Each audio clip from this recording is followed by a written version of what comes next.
Hello bachcho, let's read the question. The question says 10 ml dissolution of a strong acid HA on mixing with 10 ml of a strong alkali BOH at same temperature shows a temperature rise of 4 degrees Celsius. If 50 ml of same acid are mixed with 50 ml of same alkali, the temperature rise will be how much degree Celsius?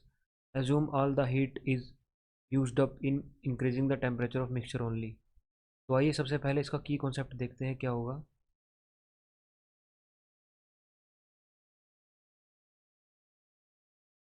इसका की concept होगा enthalpy of neutralisation.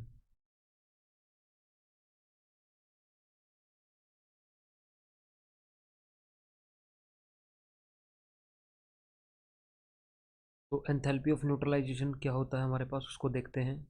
It is the heat change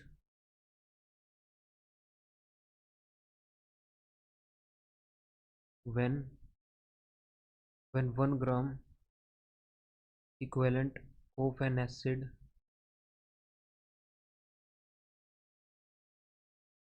is neutralized by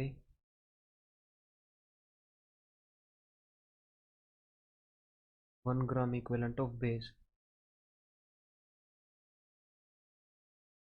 तो अगर हमारे पास कोई strong acid strong base को न्यूट्रलाइज करता है तो हमारे पास वहाँ पे डेल्टा एन एच नोट यानी heat of enthalpy of neutralisation 57.1 kilo joule release होता है। ये हमारा अमाउंट फिक्स है अगर वो एसिड स्ट्रॉन्ग एसिड है और जो बेस है वो भी स्ट्रॉन्ग बेस है। तो ये कांस्टेंट वैल्यू है हमारे पास।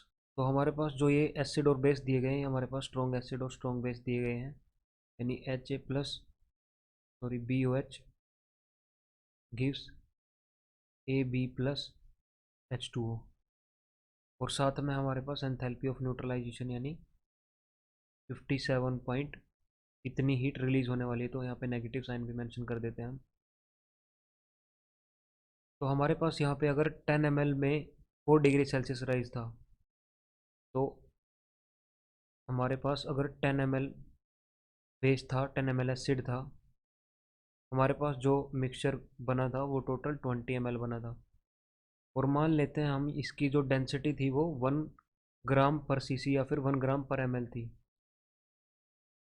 तो अगर इसकी ये डेंसिटी होती तो हमारे पास मास भी कितना होता, यहाँ पे 10 ग्राम प्लस 10 ग्राम, और हमारे पास 20 ग्राम जो मिक्सचर बनता। ओके, तो अगर 20 ग्राम मिक्सचर बनता तो जो हमारा यहाँ पे हीट दी गई है, ये जो हमारी हीट फॉर एग्जांपल यहाँ पे मान लेते हैं हम कि जो हीट रिलीज होगी उसको हम पर ग्राम में मेज़र कर लेते हैं। मान लेते हैं लेट 4 जूल पर ग्राम रिलीज हुई थी यहाँ पे। तो यहाँ पे कितनी रिलीज हुई होगी, क्योंकि 10 रिएक्ट कर रहे हैं तो हमारे पास 4 टू जा 80 यानी 80 ग्राम रिलीज हुई होगी।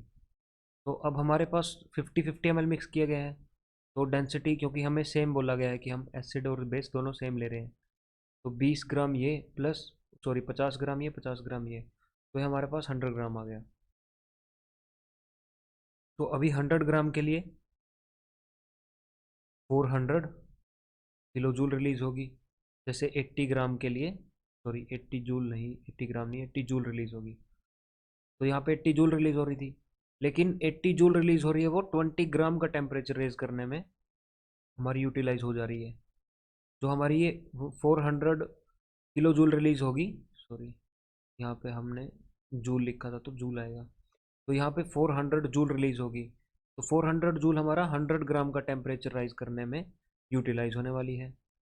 तो ये भी हमारा फिक्स होगा जो टेम्परेचर राइज होगा, यानी अगर हम 10 ग्राम ले रहे हैं और 4 डिग्री राइज हुआ टेम्परेचर में, तो अगर 50-50 मिक्स करेंगे तब भी 4 डिग्री ही राइज होगा, क्योंकि अगर यहाँ पे हीट ज़्यादा रिलीज हुई है तो यहाँ पर हमारे पास अमाउंट भी ज़्यादा है यानी 100 ग्राम है।